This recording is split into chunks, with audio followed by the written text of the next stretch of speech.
সম্মানিত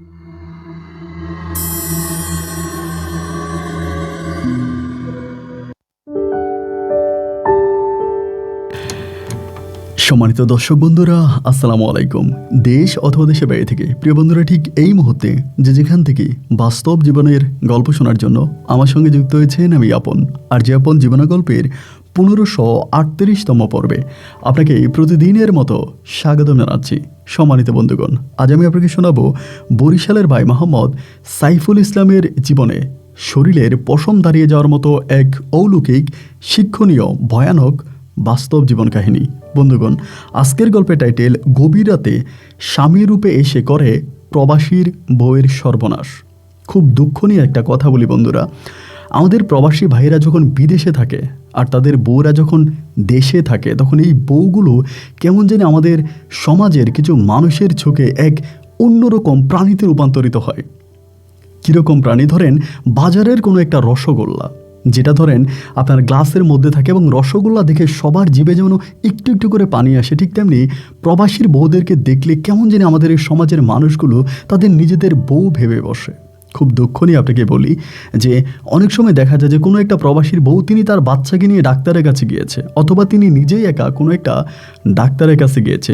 রাস্তা দিয়ে আসার সময় যদি সেই গ্রামেরই কেউ দেখে, আয় হায়, মনে হয় কারোর সঙ্গে টাঙ্কি মেরে এসেছে। কথাগুলো যদি আপনার শুনতে খারাপ লাগে, তিতা মনে হয়, তবে এটাই আমাদের সমাজের বাস্তব চিত্র। আজকের এই গল্পটা শুধু একটা গল্পই নয়, আমার কাছে মনে হয় যে প্রতিটা প্রবাসীর বউ সহ প্রবাসী ভাইদের জন্য এবং যারা শুনবেন প্রত্যেকের জন্য গল্পটা হবে এক শিক্ষার প্রতীক। তাই তো সবাইকে অনুরোধ করব, শুরু থেকে শেষ পর্যন্ত বরিশালের ভাই মোহাম্মদ সাইফুল ইসলামের জীবনের এই হৃদয় বিদারক ভয়ানক বাস্তব গল্পটা আমার মুখে শুনবেন এবং গল্প শেষে ভাই সাইফুল এবং বোন লিজা আক্তারকে আপনার মতো করে একটা মন্তব্য কমেন্ট বক্সে লিখবেন। ধন্যবাদ সবাইকে। সুপ্রিয় বন্ধুগণ, আসসালামু আলাইকুম। আমার নাম মোহাম্মদ সাইফুল ইসলাম, আমার বাড়ি বরিশাল বিভাগে। বন্ধুগণ, আমি আমার জীবনের গল্পটা শুরু করার শুরুতে আপনাদেরকে আমার পরিবারের সম্বন্ধে জানিয়ে রাখি। আমার পরিবারে আমি আছি, আমার বাবা আছে, মা আছে, রয়েছে আমার ছোট 3টা বোন। আমরা টোটাল 3 বোন 1 ভাই। আমাদের পরিবারটা বরিশাল শহর থেকে অনেক দূরে সবুজ শ্যামলে করা এক ছোট্ট অজপাড়া গাঁয়ের এক নিম্নবিত্ত পরিবার। আমার বাবা পেশায় একজন কৃষক। কৃষিকাজের পাশাপাশি আমার বাবা আরও কিছু করে, সেটা হচ্ছে যখন কৃষিকাজ থাকে তখন কৃষিকাজ করে, এবং কৃষিকাজ যখন থাকে না তখন বাবা বিভিন্ন এলাকায় গিয়ে বদলা কাজ করে। ধরেন কারো মাটি কাটা, ঘর পরিষ্কার করা, ঘর বানানো থেকে দিন মজুরের যে সমস্ত কাজগুলো আছে আমার বাবা সেই সমস্ত কাজগুলো করে। ছোটোবেলা থেকে আমি আমার পরিবারে প্রচণ্ড রকমের অভাব অনটন দেখে এসেছি। তাই তো শৈশব জীবনে শুধু টাকার জন্য আমার শিক্ষা জীবনের সমাপ্তি ঘটে। আমি ক্লাস 5 পর্যন্ত পড়তে পারি এবং ক্লাস 6-এ স্কুলে ভর্তি হওয়ার জন্য যে টাকার প্রয়োজন ছিল, স্কুল ড্রেস সেলানোর জন্য বা স্কুল ড্রেস কেনার জন্য যেই টাকার প্রয়োজন ছিল, আমার বাবার পক্ষে সেই টাকা দেওয়া সম্ভব হচ্ছিল না। তাই তো আমি খুব ছোট বয়সে আমার পড়াশোনা বন্ধ করে দেই। পরিবারের সদস্য ছিল অনেক, বাবা মা, যদিও আমার দাদা দাদি ছিল, কিন্তু তারা আমাদের সঙ্গে থাকতো না, তারা আমার ছোট কাকার সঙ্গেই থাকতো। আমার বাবা খুব অভাবী ছিলেন, এটা আমার দাদা দাদি বুঝতে পারতেন, তাই তো তারা আমাদের সঙ্গে ছিলেন না। আমার বাবা মা আর আমি সহ আমার ছোট 3 বোন, এতগুলো মানুষের মুখে আহার তুলে দেওয়া আমার বাবার পক্ষে খুব দায় হয়ে যাচ্ছিল। তাই তো খুব ছোট বয়সে আমি আমার বাবার সঙ্গে বিভিন্ন কাজে যাই, আব্বাকে সাহায্য সহযোগিতা করি। এভাবেই আমার শৈশবের দিনগুলো কাটতে থাকে। একটা সময় আমি প্রায় অনেকটাই বড় হয়ে যাই। আমার বয়স তখন প্রায় 16 থেকে 17 বৎসরের কাছাকাছি। আমাদের পার্শ্ববর্তী গ্রামেরই এক ভাই আছে, যার নাম হচ্ছে খায়রুল ভাই। খায়রুল ভাই মূলত সৌদি আরবে থাকে। তিনি আমাদেরকে অনেক সাহায্য সহযোগিতা করে। আমাদের পরিবারে খুব অভাব ছিল, যার জন্য খায়রুল ভাইয়ের বউ লিজা ভাবি তিনি আমাদেরকে অনেক টাকা পয়সা সহ ওনার ঘরের খাবার দাবার দিতেন। আমার যে 3 বোন আছে, মা আছে, এরা মাঝে মাঝে লিজা ভাবির ঘরে গিয়ে লিজা ভাবির কাজ টাজ করে দিতেন। এবং যিনি খায়রুল ভাই সৌদি আরবে থাকতেন, তার অনেক বেশি টাকা পয়সা ছিল। তিনি আমাদের গ্রামের অনেক মানুষকে সাহায্য সহযোগিতা করতেন। তার পাশাপাশি আমাদেরকেও খায়রুল ভাই এবং ভাবি খুব সাহায্য করে। এই কথাগুলো আমার জীবন থেকে নেওয়া এবং যেগুলো সত্য আমি সেগুলোকে সত্যই বলবো। এমন করে আমার বয়স তখন আনুমানিক প্রায় 18 থেকে 19 বৎসরের কাছাকাছি। ভাবি এবং খায়রুল ভাইয়ের বিয়ে হয় আজ বহু বছর হয়ে গেছে, কিন্তু তাদের ঘরে কোনো সন্তানাদি হয় না। এবং এরকম সময় একদিন রাতের বেলায়, আমি আপনাকে যেটুকুন আমার মনে আছে ঠিক সেভাবেই বলি, একদিন রাতের বেলায় অনেক রাতে হঠাৎ করে ভাবি এসে আমাদেরকে ডাকতে শুরু করলো। ভাবি এসে যখন আমাদেরকে ডাকতে শুরু করলো, রাত তখন আনুমানিক প্রায় 2টা থেকে 3টার মতো বাজে। 2টা ডাক দেওয়ার পরে আমার আম্মার তখন ঘুমটা ভেঙে গেল। আমার আম্মার ঘুম এমনি অনেক পাতলা ছিল, খুবই পাতলা ছিল। ভাবি ডাক দেওয়া মাত্র আমার আম্মা, আমি পাশের ঘরেই ছিলাম, মানে পাশের রুমে ছিলাম, আম্মা আমাকে ডাক দিয়ে বলতেছে, সাইফুল এত রাতের বেলায় তোর লিজা ভাবি কেন আসছে দেখতো। এই বলার পরে আমি তখন কী করলাম, দরজাটা খুলছে, মানে ঘরের দরজাটা খুললাম। এবং ঘরের দরজাটা খোলার পরে দেখলাম যে বাইরে কেউই নাই। সেদিন অনেক বাইরে বাতাস ছিল, প্রচণ্ড রকমের বাতাস ছিল, একেবারে তুফানের মতো বাতাস। দেখে মনে হচ্ছিল যেন গাছ গাছালিগুলোকে একদম ভেঙে ফেলতেছে। আমি ঠিক বুঝতে পারতেছিলাম না কে ডাক দিছে। আমি তখন করলাম কি, দরজাটা আটকায় দিলাম। দরজাটা আটকায় মারে বলতেছি, মা ঘরের দরজা তো খুলে দেখলাম, ভাবি তো নাই, ঘরের দরজায় তো কেউই নেই। তো অনেক সময় দেখা যায় কি যে ভাবি আমাদেরকে, মানে ভাবি বেশিরভাগই রাত জেগে থাকতেন, রাত জেগে থাকে এবং আমার বোনদেরকে ডাকে, বা অনেক সময় রাতের বেলায় ঘুমাতে ভয় পাইলে আমার বোনদেরকে ডেকে নিয়ে ভাবি তার সঙ্গে মানে ঘুমায় আর কি। মাঝে মাঝে যদি রাতের বেলায় ভয় লাগে, তো এত রাতের বেলায় ডাক দিলাম। আর আম্মা তখন আমার বলতেছে, হয়তো আবার ঘরে চলে গেছে, তুই একটু যা তো ওর ঘরের দরজায় গিয়ে একটু ডাক দিয়ে জিজ্ঞেস কর কেন হচ্ছে মানে আসছিল। তো ভাবি একটু তার শ্বশুর শাশুড়িও আছে, বাট তিনি তাদের সঙ্গে থাকে না, উনি ওনার শ্বশুর শাশুড়ির সামনে আলাদা একটা ঘরে থাকে। মূলত তার শ্বশুর শাশুড়ির সঙ্গে তার সম্পর্কটা খুব বেশি একটা ভালো না, তবে আমাদের সাথে সম্পর্ক বেশ ভালো। এবং এটা বলার পরে আমি তখন মাকে বললাম যে, মা এত রাতের বেলায় কি যাব? আমার মা বলে, হ্যাঁ যাই দেখ না, যদি কোনো বিপদ না হয় তাহলে তো সে আর এমনি এমনি আসে নাই, কিছু না কিছু তো একটা হয়েছে। এবার আমি আমাদের ঘরে একটা টর্চ লাইট ছিল, ওই টর্চ লাইটটা নিয়ে আমাদের ঘর থেকে বেরোলাম। তো পাশের ঘরটাই, মানে পাশের বাড়িটাই ছিল ভাবিদের বাড়ি। পাশের বাড়িতে গেলাম এবং বাড়িতে গিয়ে ভাবির ঘরের দরজায় গিয়ে আমি তখন অবাক হয়ে গেলাম। দেখলাম ভাবির ঘরের দরজাটা খোলা। ঘরের দরজাটা খোলা এবং ঘরের দরজাটা খোলা দেখে আমি একটু ভয় পেয়ে গেলাম। কি ব্যাপার, ওনার ঘরের দরজা খোলা কেন? আমি আস্তে করে ঘরের ভিতরে ঢুকলাম। ঘরের ভিতরে ঢুকে দেখি যে ঘরের ভিতরে কেউই নেই। আমি তখন আবারও বের হলাম। বের হয়ে ডাইনিভাবে খোঁজাখুঁজি করতেছি, কিন্তু ভাবিকে কোথাও দেখতেছি না। এত রাতের বেলায় উনি ঘরের দরজা খুলে কোথায় চলে গেল? আস্তে আস্তে করে 2-1টা ডাক দিলাম। খুব জোরে ডাকলে তো মানুষজন শুনবে, আবার আরেক ঝামেলা হয়ে যাবে। এই জন্য আমি আস্তেই করে কয়েকটা ডাক দিলাম, কিন্তু আশেপাশে ভাবিকে আর দেখতে পাচ্ছি না। একটা পর্যায়ে আমি তখন ঘরে আসছি। ঘরে এসে মারে ডাক দিয়ে মারে উঠাইলাম ঘুম থেকে, মানে শোয়া থেকে আর কি। মারে বললাম, মা তুমি যে আমারে পাঠাইলা, আমি তো ভাবির কাছে গেছিলাম, ভাবির ঘরের দরজাতেও গেছিলাম, কিন্তু অবাক করা বিষয় হচ্ছে ভাবির ঘরের দরজায় গিয়ে দেখি কি ভাবির ঘরের দরজা খোলা, কিন্তু ভাবির ঘরে তো ভাবি নাই। আমার আম্মা বলে, এত রাতের বেলায় মহিলাটা কোথায় যাবে? আমি বললাম, মা আমি তো ঠিক বুঝতে পারছি না যে ভাবি কোথায় যাবে। আমার মা তখন বলে, নাকি মহিলাটার কোনো বিপদ হইল, আমাদেরকে ডাক দিল, আমরা উঠলাম না, চল তো। এবার মা আর আমি একসঙ্গেই তখন উঠছি। উঠার পরে দেখি কি যে ভাবি ওইখানেও নাই। না থাকার পরে মা আর আমি খোঁজাখুঁজি করতেছি। এমন সময় মানে পাশেই হচ্ছে ভাবির ঘরের পাশে একটা পুকুর আছে, পুষ্কুনি আর কি। এটাকে ঠিক পুষ্কুনি বলবো না, একটা ডোবার মতো, ডোবার মতো একটা জায়গা। আমার আম্মু ওই জায়গায় গিয়ে দিছে চিৎকার। মায়ের চিৎকার শুনে আমি তখন দিলাম দৌড়, এবং দূর দিয়ে দেখতেছি কি মায়ের কাছে গিয়ে দেখতেছি মায়ের হাতে একটা টর্চ লাইট আছে ছোট, ওইটা দিয়ে মা ওই ডোবার মধ্যে টিপ দিয়ে দেখতেছে যে ডোবাটা খুব ময়লা ছিল আর কি, অনেক কাদা ময়লা। কিছু ডোবা থাকে না যেগুলোতে হচ্ছে আপনার পানি কম, মনে হয় যেন একদম কালো কালো পানি। এগুলোর মধ্যে মনে হচ্ছে ভাবিকে কেউ একজন উপর থেকে চাপ দিয়ে মানে মাটির নিচে ঢুকাই ফেলতেছে, মানে ওই পানির মধ্যে ডুবাই মেরে ফেলতেছে। এবং ভাবি বাঁচার জন্য এরকম হাত দিয়ে অনেকবার ইশারা করতেছে। তো আমি ঠিক বুঝতে পারলাম না কী ব্যাপার, এরকম কেন। আমি তখন কী করলাম, এই ঘটনার মধ্যে লাফ দিয়ে পানিতে নামে গেলাম। আমার আম্মা দিছে তখন চিৎকার, আমি নেমে গেছে, মা চিৎকার দিছে। তো ভাবির যে শ্বশুর শাশুড়ি ছিল তারাও উঠে গেল, এবং আশেপাশের আমাদের বাড়ির যারা অন্য মানুষ আছে এরাও সবাই মোটামুটি ঘুম থেকে উঠে গেছে।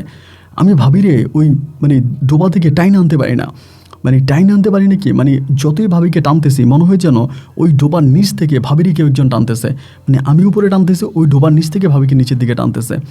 বহু কষ্টের পরে টেনে হিস্টে আস্তে আস্তে করে আমি তখন ভাবির ঘরের সামনে আইনা ভাবিরে শোয়াইলাম, এবং শোয়ানোর পরে ভাবির চোখগুলো খুব বড় বড় করে তাকিয়ে আছে, এবং তাকিয়ে থেকে বলতেছে, সাইফুল আমি তোরে খাবো, আমি তোরে খেয়ে ফেলবো, আমি তোরে খেয়ে ফেলবো, মানে এরকম করতেছে। সবাই তখন বলতেছে কী হয়েছে, তুমি এরকম করতেছো কেন? তো আমরা যেটুকু বুঝে ফেললাম যে ভাবিকে ভূতে ধরছে। অনেকেই বলাবলি করে ভাবির বাড়ির পাশে যে ডোবাটা আছে ওই ছোট্ট ডোবার মধ্যে ভূত থাকে, এবং অনেকেই বলে যে সন্ধ্যার সময় আমরা হাঁস টাঁস ওখানে নামতে দিই না। এরকম অনেক হয়েছে যে হাঁস খুঁজে পাওয়া যায় না, 2-3টা হাঁস ধরেন এই ডোবার মধ্যে নামছে, একটু পরে আর হাঁসগুলোকে খুঁজে পাওয়া যায় না, এবং একটু পরে দেখা যায় যে নিচ থেকে হাঁসের যে লোমগুলো পশমগুলো এগুলো বেশি উঠতেছে, বোঝা গেল যে ডোবার নিচেই কিছু একটা হাঁসগুলোকে খেয়ে ফেলেছে। তো অনেকেই বলাবলি করে যে আমরা গ্রামের ভাষায় পেত্তিনি বলি, তো পেতনি অনেকেই বলে পেতনি, তো বলে যে এই ডোবার মধ্যে পেতনি আছে। তো ভাবিরে কেন এই ডোবার মধ্যে টেনে নিয়ে গেল, এবং ভাবির সঙ্গে এটা তখন শোয়ার হয়ে গেছে আছে, বুঝতে পারলাম না। এবার সবাই মিলে বলতেছে যে একটা কাজ করো, কবিরাজ নিয়ে আসো। তা আমাদের বাড়ির পাশে যে মসজিদ আছে ওই মসজিদের হুজুরকে তখন ডাক দিলাম। হুজুর তখন আসছে, আসার পরে হুজুর বলতেছে যে ওনারে যেটা ধরছে এটা খুবই খারাপ, এবং এগুলো টয়লেটে ময়লা জায়গায় এবং বিভিন্ন নোংরা জায়গার মধ্যে থাকে, এটা আমার কথা শুনবেন, এটা আমি পারবো না, আপনারা মাঝিগাছার হুজুরকে নিয়ে আসেন। আমাদের গ্রামে আরেকজন বড় হুজুর আছে, ওনার নাম হচ্ছে মাঝিগাছার হুজুর। তো সবাই বলে মাঝিগাছার, তো এত রাতের বেলায় মাঝিগাছার হুজুরকে ডাকবো কেন, এবং হুজুরকে ডাকলে তো এত রাতে হুজুর আসবে না। সবাই মিলে প্রায় ফজরের আজান পর্যন্ত ভাবির সঙ্গে বসে আছে। উনি খুব খুব চিল্লে করতেছে, আমারে বলে আমারে ডিম দে, আমি ডিম খাবো। আমরা যখন কাঁচা ডিম দেই ভাবি কাঁচা ডিম খেয়ে ফেলে, এবং বলে আমার হাঁস দে, আমারে মুরগি দে, আমারে এই দে, আমারে ওই দে, আমি খাবো। খাওয়ার জন্য প্রচুর করতেছিল। ফজর আজানের পরে আমি সহ আমাদের গ্রামের আরেকটা ছেলে মিলে তখন মাঝিগাছার হুজুরকে ডাক দিলাম। ডাক দেওয়ার পরে হুজুর তখন আসছে, আইসা হুজুর বলতে সাইডের তো পেতনি এই ডোবার মধ্যে থাকে, আমি তো ডোবাটায় বন্ধ করে দিছিলাম, এই বন্ধটা মনে হয় ছুটে গেছে। ভাবি শ্বশুর শাশুড়ি এই হুজুরকে আনছিল, হুজুর এই ডোবা বন্ধ করছে, মনে হয় যে বন্ধটা ছুটে গেছে, উনি এটা বলতেছে। তো এই ধরছে, ধরার পরে জিজ্ঞেস করতেছে তোর সমস্যা কি, কেন ধরছিস? পরে বলে আমার সাথে বেইমানি করছে, আমি এই জন্য ধরছি। তো হুজুর বলতেছে কি বেইমানি করছে? বলছে আমার সাথে অনেক বেইমানি করছে, আমি এই মহিলারে ছাড়বো না, এই মহিলা খারাপ, এই মহিলাকে তোরা ভালো বলতেছিস, তোরা আমারে বলিস পেতনি, আর এই মহিলারে ভালো বলতেছিস, এই মহিলা মানুষরূপী শয়তান। এইসব কথাবার্তা বলতেছে, এবং বলার পরে তখন কোনো রকমে হুজুর ওনারে ছাড়াইলো, হুজুরে কোনো রকমে ছাড়াইছে। ছাড়ানোর পরে এবার সাইফুল ভাই আপনার এই খায়রুল ভাইরে তখন ফোন দিয়ে জানানো হয়েছে বিদেশে। খায়রুল ভাই তখন তার বাপ মায়ের বকা দিতেছে, ওরে আপনাদের সঙ্গে রাখেন। তো সেদিনের মতো ধরেন ভাবিরে ছেড়ে দিল। ভাবিকে ছেড়ে দেওয়ার পরে আমরা যে যার মতো করে বাড়িতে চলে আসছি। ওমা ওই দিন সন্ধ্যা রাতেই সন্ধ্যার পরে ভাবিরা আবার ধরে বসছে। এবার ভাবির শ্বশুর শাশুড়ি দিছে চিৎকার, ওনাদের ঘরে আর কেউই থাকে না। খায়রুল ভাইয়ের বোন আছে, একটা বিয়ে হয়ে গেছে, এবং খায়রুল ভাই একজন, উনি বিদেশ থাকে, সৌদি আরবে থাকে, তার বউ তার বাপ মা দেশে থাকে। তাই তারা সন্ধ্যার পরে আবার চিৎকার দিছে যে তাদের বউরে আবার ধরছে। আমরা সবাই তখন দৌড়ে গেলাম, যেহেতু আমাদের পরিবারে অনেক মানুষ, আমার বাবা মা আমি আমার 3 বোন, আমরা তো অনেক মানুষ। আমরা তখন দৌড়ে গেছি। দৌড়ে যাওয়ার পরে দেখতেছি যে ভাবির ঘাড় মটকায় ফেলতেছে, ঘাড়টা এরকম ভেঙে ফেলতেছে। ভাই কী যে একটা অবস্থা বলার মতো না। আমরা মাঝিগাছা কবিরাজের কাছে আবার গেছে। যাওয়ার পরে ওই রাতে মাঝিগাছা কবিরাজ আবারও আসছে। আসার পরে ভাবিরই দেখছে, দেখা উনি অনেকক্ষণ ধরে বসেছিল উঠানে, বসে থেকে ভাবির শ্বশুরকে বলতেছে দেখেন এই যে ওনারে ধরছে এটা আসলে খুব ভালোভাবে ধরছে, এটাকে আমি ছুটাইতে পারবো না বা ছাড়াইতে পারবো না, এটা আসলে আমার দ্বারাই সম্ভব না। মাঝিগাছা কবিরাজ বলতেছে আমার দ্বারাই সম্ভব না। তো যদি ওনার দ্বারাই সম্ভব না হয় তাহলে কার দ্বারাই সম্ভব? আমরা জিজ্ঞেস করলাম। তো কবিরাজ বলতেছে দেখেন কার দ্বারা সম্ভব এটা আমি বলতে পারি না, এটা আপনারাই চিকিৎসা করেন বা আপনারাই চিন্তা ভাবনা করেন। কেন জানি মাঝিগাছা কবিরাজ স্কিপ করতেছে বিষয়টা, উনি এটার মধ্যে ইনভলভ হতে চায় না, বা এটার কাছ থেকে উনি সরে যেতে যাচ্ছে। কেন সরতে যাচ্ছে এটাও ঠিক বুঝি না। খায়রুল ভাইয়ের কাছে কিন্তু অনেক টাকা, এবং সে বলতেছে যে টাকার কোনো সমস্যা নাই। আমরা মাঝিগাছা হুজুরে বললাম যে আপনি যত টাকা বলেন তত টাকায় দেওয়া হবে, টাকার কোনো সমস্যা নাই, এখন আপনি যেভাবেই হোক রুগী ভালো করেন। কবিরাজ বলতেছে আমি রুগী ভালো করব কি করে, আমি যেটা পারবো না, যেটা আমি পারবো না ওটা আমি ধরবো না, আপনি অন্য চেষ্টা করেন। এবার আমরা হুজুর খোঁজাখুঁজি করতে শুরু করলাম, করতে করতে করতে করতে শেষ পর্যন্ত ফিরোজপুরের ওইদিকে একটা হিন্দু কবিরাজ পাওয়া গেছে। অনেক খোঁজাখুঁজি করার পরে ওই হিন্দু, ওনার নাম ছিল স্বপন কবিরাজ, এবং উনি খুব ইয়াং বয়সে একজন কবিরাজ ছিলেন, কিন্তু ধর্মে ছিলেন হিন্দু। ওনার ঠিকানা পাইলাম ফিরোজপুরে। এবার আমরা ভাবিরে না গিয়া আমরা নিজেরা গেলাম ফিরোজপুরে। আমি, ভাবির শ্বশুর, আমার আব্বা, আমরা আরও কয়েকজন মিলে আমরা গাড়ি ঠিক করে কবিরাজের বাড়িতে গেছি। তো কবিরাজের বাড়িতে যাওয়ার পরে কবিরাজে জিজ্ঞেস করলাম যে কী সমস্যা। তো কবিরাজ আবার চালান দেয়, উনি ওখানে ওনার যে সাথে যে জিন আছে ওই জিন দ্বারা চালান দেয়। চালান দিয়ে কবিরাজ বলতেছে যে আমার চালানে যেটা আসছে ওই মহিলা ওই পেতনিটার সাথে অনেক খারাপ কিছু করছে। খারাপ কি করছে এটা কিন্তু কেউই বলে না। ওই ভাবির সঙ্গে যে পেতনি আছে ওইটাও বলে না, আর আমরা যে কবিরাজের কাছে যাচ্ছি সেরা মানে তারাও বলে না। শুধু একটা কথাই বলে ভাবি খারাপই করছে। খারাপিটা কী করছে ওইটা কেন বলে না? যাই হোক রে ভাই, তো যখন আর বললো না, আমরা তখন এই বিষয়টা নিয়ে কোনো কথাবার্তা বললাম না। যেহেতু বলতেছে না, আমরাও আর জোরাজোরি করলাম না। আমরা আমাদের মতো করে বললাম যে ঠিক আছে, এখন কি করা যায়, চিকিৎসা কি? তো কবিরাজ বলতেছে যে চিকিৎসা অনেক অন্যরকম চিকিৎসা দিতে হবে, এটা এভাবে হবে না। তো ঠিক আছে, আমি যাব। তো আমরা একটা দিন তারিখ ঠিক করলাম, দিন তারিখ ঠিক করে আমরা তখন চলে আসি। তো সেই ডেট অনুযায়ী ওই কবিরাজ মানে স্বপন কবিরাজ ভাবির বাড়িতে আসে।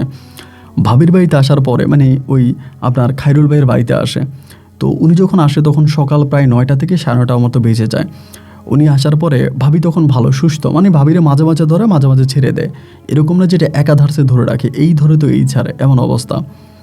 তো স্বপন কবিরাজ বলতেছে যে উনি অনেকক্ষণ ভাবিকে দেখে ডেকে বলতেছে আপনার দিকে শ্মশান ঘাট কোথায়?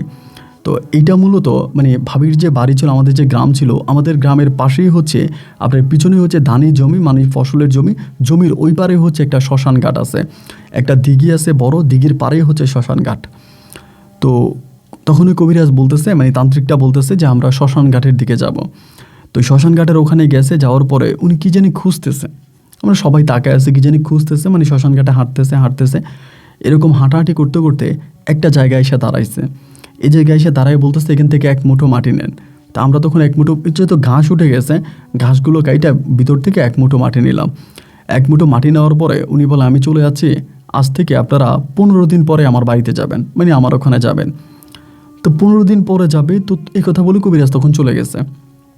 এখন ভাবির এটা কিন্তু খুব ডিস্টার্ব করতেছে, আবার এই ধরতেছে, এই ছাড়তেছে, আর খায়রুল ভাই সবাইরে ফোন দিয়ে কান্নাকাটি করতেছে, কখনো এরে ফোন দেয়, কখনো ওরে ফোন দেয়, আমার বউটারে বাঁচাও, আমার বউটার অবস্থা খুব খারাপ হয়ে যাচ্ছে, আমার বউটারে যদি পারো তোমরা বাঁচাও, মানে খুবভাবে কান্নাকাটি করতেছে।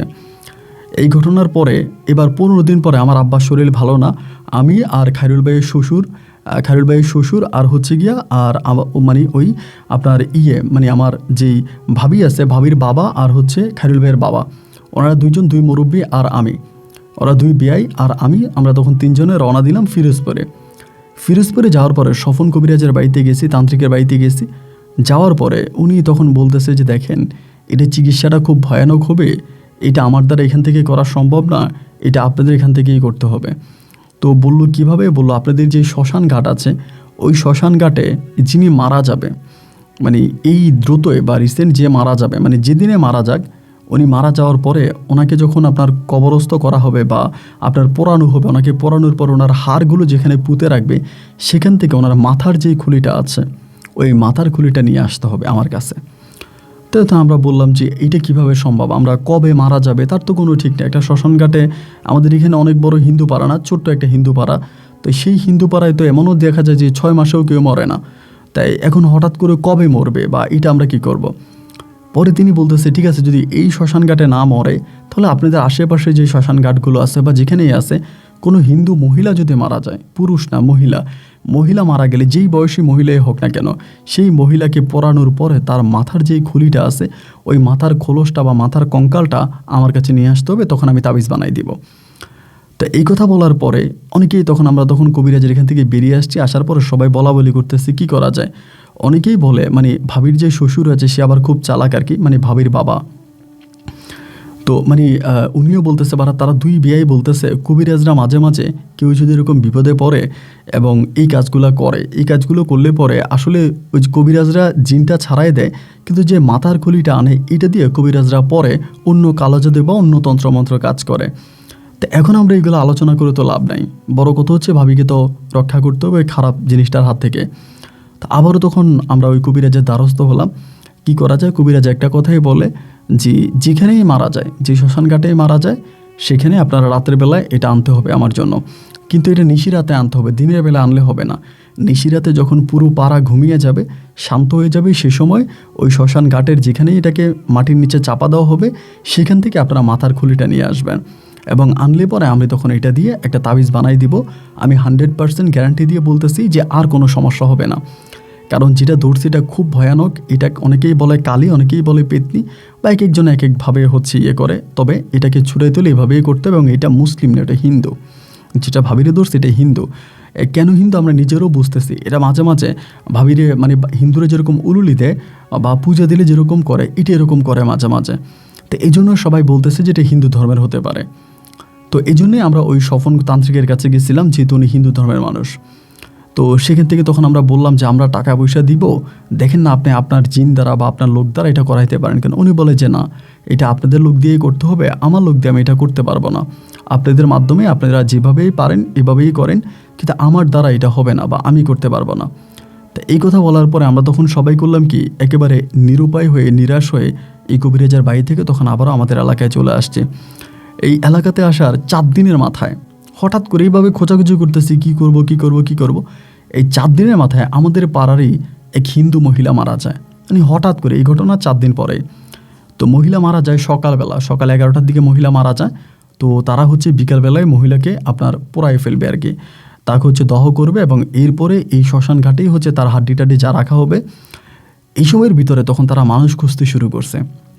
কিন্তু কবিরাজ বলে দিছে যে এটা খুব সহজ কাজ না, এটা যে আনতে যাবে তার লাইফ রিস্ক আছে, সে মারাও যেতে পারে, সে মৃত্যুবরণও করতে পারে, তার জীবনে এমন ঘটনাও ঘটতে পারে।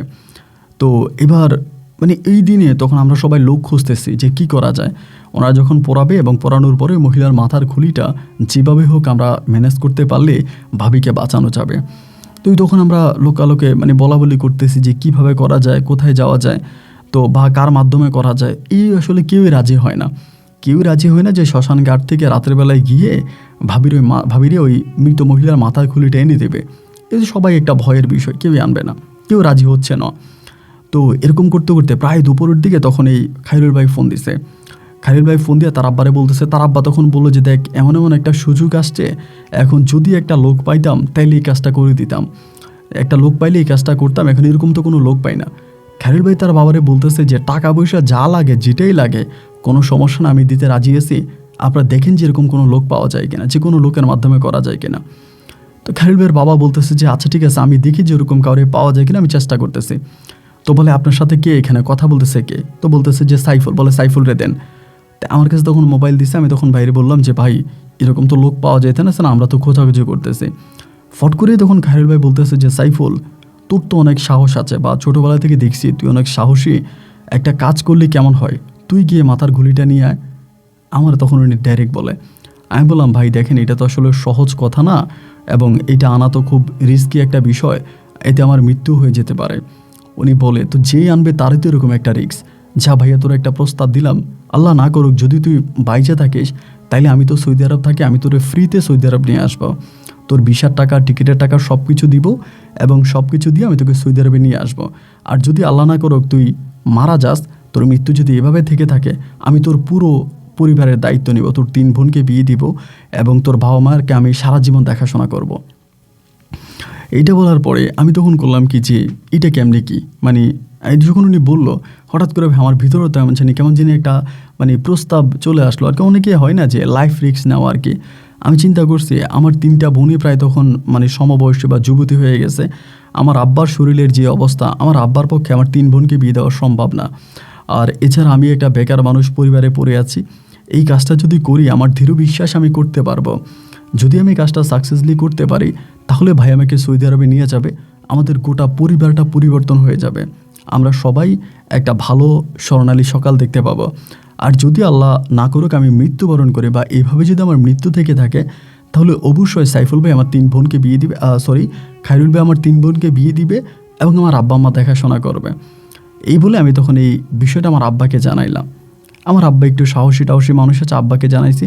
আব্বা আমাকে মুখের উপরে মানা, না এটা হতে পারে না, এটা হতে পারে না, এটা করলে তুই মারা যাবি, তুই শুনিস নাই কবিরাজ বা তান্ত্রিক কি বলছে, এটা সহজ না, তুই মারা যাবি।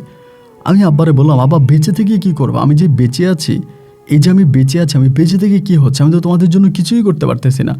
আমার 3টা বোন, কয়েকদিন পর আর ওদের বিয়েও দিতে পারবা না, ওদের আর কোনো বিয়ের ঘরই আসবে না, আমার অন্তত 3টা বোনের বিয়ে হবে। আমার আব্বা রাজি হয় না, টোটালি হয় না। মার তো জানায়ও না, আর মা তো এটা শুনলে অজ্ঞান হয়ে যাবে, এমন একটা অবস্থা। বিকেলবেলা আমি তখন খায়রুল ভাইরে বললাম ভাই আমার আব্বা আম্মা এই প্রস্তাবে রাজি না, আমি এই প্রস্তাবে রাজি, আমি এটা করে দিব, তবে আপনার আব্বা আম্মাকে আপনি সাক্ষী রাখেন। তো উনি তার বাবা মারে সাক্ষী রাখলো, তার বাবা মার সাক্ষী ছিল। উনি বলল যে ঠিক আছে, যদি খায়রুলের মৃত্যু হয় এই পথে গিয়ে, আমি খায়রুলের পুরো দায়িত্ব নিব, মানে খায়রুলের পরিবারের দায়িত্ব নিব, আর যদি খায়রুল বেঁচে থাকে তাহলে আমি ওকে ফ্রিতে সৌদি আরব নিয়ে আসবো, আপনারা ওরে পাঠান। তো বিকেলের দিকে তখন লাশ পড়ানো হয়েছে, লাশ পড়ানো হয়ে তারা তখন সংস্কারের যে কাজগুলো আছে ওইগুলো করছে। সব কিছু ঠিকঠাক করার পরে রাতের বেলায় তখন আমাকে সেখানে যেতে হবে, সেখান থেকে ওই বৃদ্ধ মহিলার মাথার খুলে নিয়ে আসতে হবে। তো খুবই ভয়ঙ্কর কাজ, এবং এটা নর্মালি আসলে কিভাবে আপনাকে বলবো ঠিক আমি বুঝতে পারছি না। তখনকার আমার যে সিচুয়েশন বা অবস্থানটা হয়েছে, যখনই আস্তে আস্তে করে চারদিক থেকে অন্ধকার নেমে আসতেছে, তখনই আমার কাছে মনে হচ্ছে আমার মৃত্যু মনে হয় ঘনিয়ে আসতেছে। আমি মনে হয় আগামী দিনে সকালবেলা সূর্যটা আমি আর দেখতে পাবো না। আমার জীবনে মনে হয় এখানেই শেষ, এখানেই সম্ভবত আমার জীবন থেমে যাবে। আমি আর কখনোই কোনো সকাল দেখতে পাবো না, বা আমার জীবনে আর কিছুই হবে না। মোটামুটি ভাই তখন মানে খুব মানে এক অন্যরকম মানে পরিস্থিতি বা অন্যরকম অবস্থা তখন হয়ে গেল। কি করব না করব কোনো কিছুই বুঝতে পারতেছিলাম না। আস্তে আস্তে করে চারদিকে অন্ধকার নেমে আসতেছে, এবং একটা পর্যায়ে আমার খায়রুল ভাইয়ের বাপ তখন বলল যে কি কস, তুই যাবি? আমি বললাম তো যাওয়া তো লাগবেই, মুই যেহেতু কথা দিছি তো আমি যাবই। রাত্র প্রায় তখন আপনার 12:30 1টার মতো বাজে। কবিরাজ যেভাবে বলছে সেভাবে আমাকে তখন রেডি করানো হয়েছে। আমি আপনার একটা সাদা কাপড় পরছি, এটা একটা ধরেন আপনার বিধবা মহিলারা যেরকম করে কাপড় পরে ওরকম করেই পরছি, এবং আমার হাতে একটা লাঠি আছে।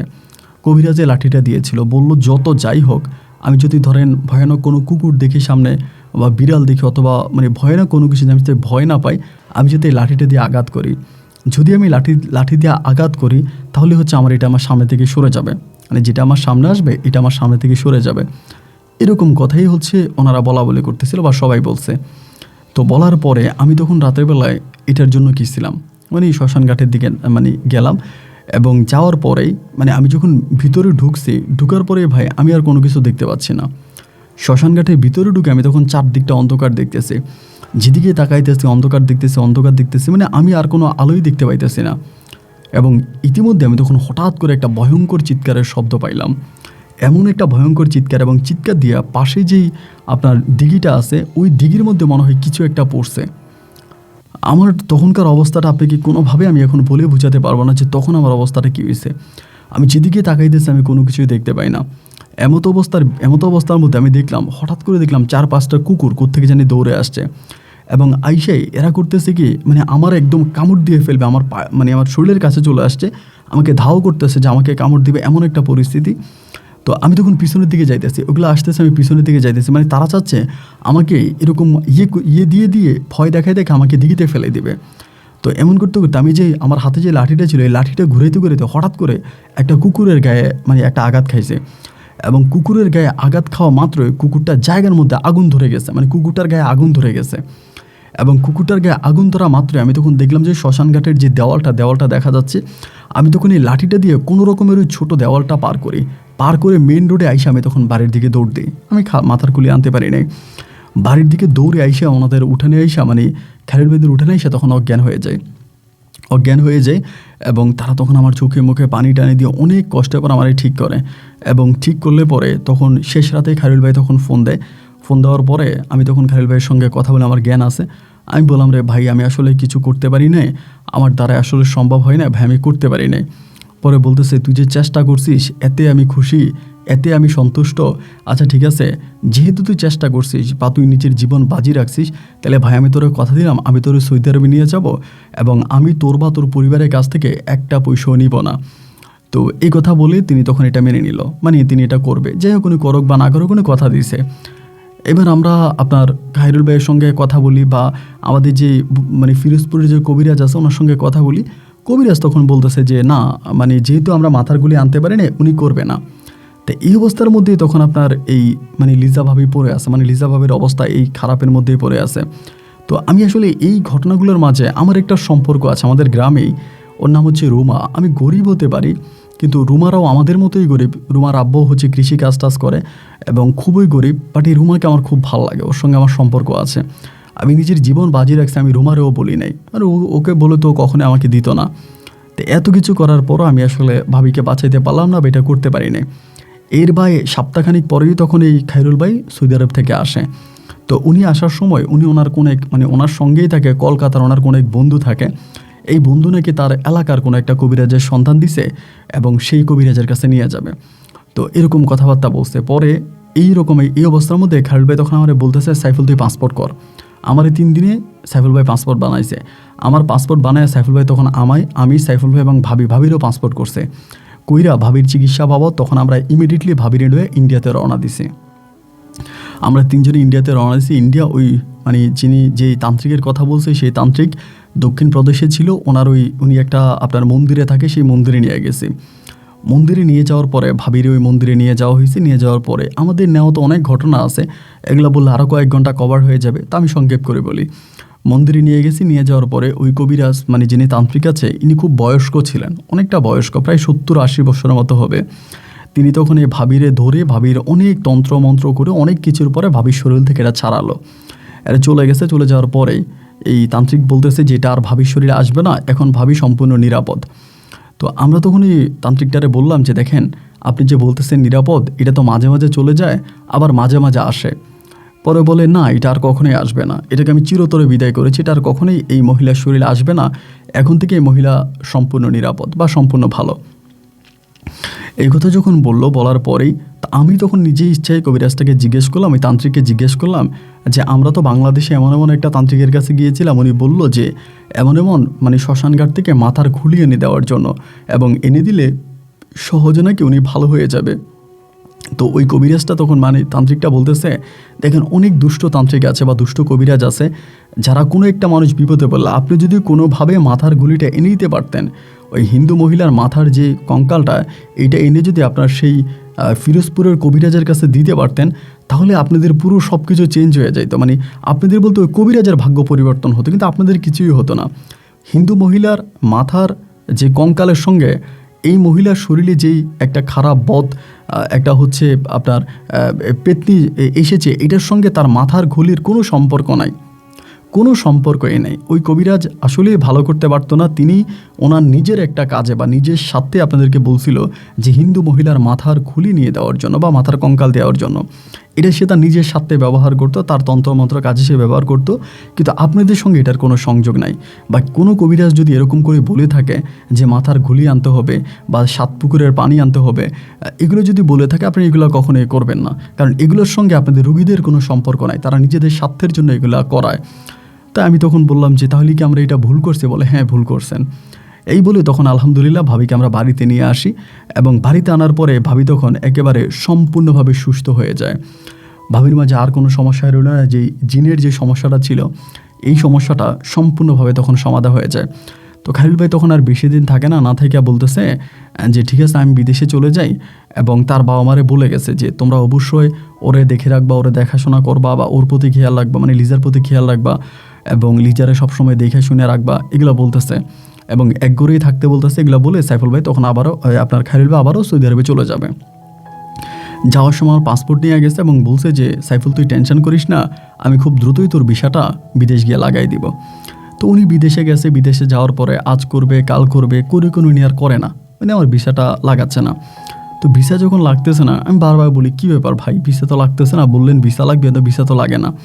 উনি এই সমস্যা সেই সমস্যা এগুলো বলতেছে। তো এরই মাঝে সাইফুল ভাইয়ের যেই আপনার খায়রুল ভাইয়ের যে শাশুড়ি আছে, খায়রুল ভাইয়ের যে বাপ আছে, খায়রুল ভাইয়ের যে মা আছে, খায়রুল ভাইয়ের মা একদিন আমার মাকে বলতেছে, তোমরা শুধু শুধু সাইফুলের জীবনটা এমন নষ্ট করো না, খায়রুল কোনোদিনও সাইফুলের বিদেশে নেবে না। তো আমার মা নাকি বলতেছে যে কেন নেবে না? বলি নেবে না বড় কারণ হচ্ছে আমাদের বৌমা খুব খারাপ, লিজারা তোমরা ভালো মনে করো, লিজা ভালো না। লিজা ডিরেক্টলি তার জামাইরে মানা করছে যে কেন আমরা ফ্রিতে ওরে নিয়ে যাব, এবং ওর তো ও এত টাকা তুমি কেন দিবা। এখন সে তো তার বউয়ের কথা উঠে আর বসে, তার বউ যেহেতু মানা করছে, এবং এটা এখন আর খায়রুল করবে না, যার জন্য তোমরা সাইফুলটা অন্য কোনো দেশে পাঠিয়ে দাও, না অন্য কোনো চেষ্টা করো। এই কথা হিসাবে মা তখন ঘরে আমার আব্বারে বলছে। আব্বারে বলার পরে এবং আমার ভাই বোনেরাও সবাই জানছে। আমাদের এই মাঝে ইতিমধ্যে আমাদের অনেকগুলো সময় কিন্তু অতিবাহিত হয়ে গেছে। তো তখন আমরা কি করব? আমি তখন বললাম যে ভাই, আমার আব্বা বলতেছে, আমি এটাই বলতেছি, ওই কি তোরে আর ফ্রিতে নিয়ে যাবে? ওই কেন ফ্রিতে নেবে? তুই ওর এমন কি হস যে তোরা মাংডা ও বিদেশ নিয়ে যাবে? পরে আমি একদিন সাইফুল ভাইয়ের সঙ্গে ফোনে কথা বললাম, যে খায়রুল ভাইয়ের সঙ্গে ফোনে কথা বললাম যে খায়রুল ভাই, আপনি কি আসলেই আমাকে নেবেন কিনা? আপনি নিলেও বলেন, না নিলেও বলেন। ওই দিন ওনার মা যে আবার এটা আমার আম্মার কাছে বলছে, এটা কিন্তু আমি বলি নাই। এটা না বলে আমি সহজ বাক্যে জিজ্ঞেস করলাম যে ভাই আপনি আমার কাছে মিথ্যা বলেন না, মিথ্যা বলে তো কোনো লাভ নাই। আমি আপনাকে বিশ্বাস করি, আমি গরিব মানুষ, আমার জীবনটা নষ্ট করবেন না। আপনি সত্যি করে বলেন যে আপনি সত্যি সত্যি আমাকে বিদেশে নেবেন কি না। উনি তখন আমারে বলতেছে যে দেখ সাইফুল, আসলে কি বলবো, ভিসাটা তো আর আমার না এবং আমার কোম্পানির ভিসা না, এটা অন্য একটা কোম্পানি থেকে কিনতে হয়। এখন আমি তো দেশ থেকে অনেক ঋণ টিন করে আসছি, আমার কাছে অত টাকা পয়সা নাই, ওইখান থেকে ভিসাটা কিনা লাগবে না, ভিসাটা দিয়ে কিনবো, আমার কাছে এই টাকাটা নাই। আমি এই জন্যই আসলে তোরা লজ্জায় বলতেছি না। কিন্তু সত্যি কথা বলতে কিন্তু খায়রুল ভাইয়ের কাছে টাকার কোনো অভাব নাই, ওনার কাছে অগাল টাকা। উনি যে কথাটা বলছে এটা পুরোই মিথ্যা বলছে, আমি বুঝছি। মানে আমি বুঝছি যে আমরা টাকা না দিলে উনি ভিসা কিনবে না, আমার ভিসা দিবে না। পরে আমি বললাম যে ভাই আপনার ওইখান থেকে ভিসা কিনতে কত টাকা লাগবে। উনি বলে এটা তো অনেক দাম, প্রায় 6 লাখ টাকা লাগবে। এখন তুই আমার আপাতত 4 লাখ টাকা দিয়ে 2 লাখ টাকা আমি আমার দিকে ম্যানেজ করে তোরে নিয়ে আসবো। এবার আমি এসব বাবারে জানালাম যে বাবা এমন এমন ঘটনা। আমার আব্বা তখন বলতেছে যে এটা কেমনে সম্ভব, আমরা 4 লাখ টাকা কোত্থেকে দিব। আমার আম্মা বলতেছে আরে 4 লাখ টাকা যদি আমরা দিই তাও তো 2 লাখ টাকা বেঁচে যাচ্ছে, আমরা নিশ্চিতে নীরবে সাইফুলকে বিদেশে পাঠাইতে পারতেছি। এখন অন্য একটা দালালের কাছে দিব, পুরো টাকাই তো মাইর যাবে, নিবে কি নিবে না তারা তো কোনো নিশ্চয়তা নাই। কিন্তু খাইরুল তো এটা বলছে যে এখন যদি 4 লাখ টাকা আমরা দিই 2 লাখ টাকা তার কাছ থেকে দিয়ে সে বিদেশে নিয়ে যাবে, তাহলে এটাই করো। ওই সময় কিন্তু সৌদির অবস্থা বেশ ভালো ছিল, এখন হয়তো আগের মতো নাই। তখন সৌদিতে গেলে আপনি মানে ইউরোপে বা আপনার আমেরিকা কানাডার টাকা ইনকাম করতে পারবেন, এমন অবস্থা ছিল। যাই হোক সবশেষ হচ্ছে গিয়ে আমার বললো যে আমার আব্বা তখন টাকা ম্যানেজ করতে শুরু করলো। তো টাকা আসলে আমাদেরকে কে দিবে, কেউ তো টাকা দিতেছে না। শেষ পর্যন্ত আমার আব্বা তখন করলো কি, আমাদের যে মানে ধানি জমি ছিল, একটু জমি ছিল, খুব বেশি না, ওই জমিটা বিক্রি করছে। জমিটা বিক্রি করার পরেও টাকা হচ্ছে না। শেষ পর্যন্ত আমার আব্বা আমাদের যে বাড়িটা আছে, আমার বাড়ির জায়গা সম্পত্তিগুলো দিয়ে ওই যে গ্রামীণ যে সমিতি হয় না, গ্রামীণ সমিতির কাছ থেকে আমার আব্বা তখন লোন উঠাইছে। লোন উঠে আমাদের মতো পরিবারের জন্য 4 লাখ টাকা মানে তো 4 কোটি টাকা। বহু কষ্ট করে ভাই তখন আমরা কী করলাম, খায়রুল ভাইয়ের জন্য সৌদি আরবে টাকাটা পাঠাইলাম এবং উনি আমাকে নিয়ে যাবে, ওরকম চিন্তাভাবনা করে খায়রুল ভাইয়ের জন্য যখন টাকাটা পাঠাইলাম, টাকাটা পাঠানোর পরে আজ নিব কাল নিব নিচ্ছি এগুলো করে করে উনি তখন ঘুরাইতেছে। এই করতে করতে প্রায় 3 মাসের মতো কেটে গেছে। আর 3 মাসে আমাদের তো প্রতি মাসে কিস্তি দেওয়া লাগতেছে। আমার আব্বা বাড়ির দলিল দিয়ে যেখান থেকে মানে টাকা নিচ্ছে ওদেরকে তো কিস্তি দেওয়া লাগতেছে। আর এদিক দিয়া খায়রুল ভাই নিচ্ছি আনতেছি, একটু অপেক্ষা কর, ধৈর্য ধর, এইটা সেটা বলতেছে। এবং সবশেষ বোঝা গেল যে উনি আমাকে আসলেই নিচ্ছে না।